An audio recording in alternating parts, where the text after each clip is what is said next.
প্রিয় মানুষের পছন্দের খাবারগুলো রান্না করলাম আজ। তো গাইস, আসসালামু আলাইকুম, সবাই কেমন আছেন? আশা করি সবাই অনেক ভালো আছেন। আলহামদুলিল্লাহ, আমরা অনেক ভালো আছি।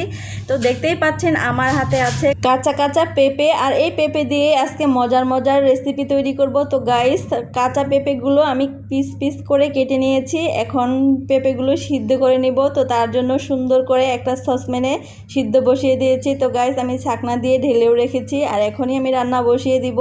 তো প্রথমে আমি একটা ফ্রাই প্যানে পেঁয়াজ, সাথে আস্ত এলাচ, দারচিনি, তেজপাতা ভালো করে ভেজে নিচ্ছি। তো গাইস, ভাজাটা হয়ে গেলে এখন পরিমাণ মতো পানি দিয়ে দিলাম, পরিমাণ মতো লবণ, আদা রসুন বাটা, জিরা বাটা, আর সেই সাথে দিয়ে দিলাম বিভিন্ন মশলা, হলুদের গুঁড়া, মরিচের গুঁড়া, ধনিয়ার গুঁড়া। তো গাইস, সব মশলা দিয়ে ভালো করে কষিয়ে নিচ্ছি। তো কষানোটা দেখতেই পাচ্ছেন সুন্দর হয়ে গেছে, মশলার উপর দিয়ে তেল ভাসছে। তো গাইস, এখন আমি দিয়ে দেব কেটে রাখা মাংস। তো এটা ছিল মুরগির মাংস, আর মাংসগুলো দিয়েই আমি ভালো করে কষিয়ে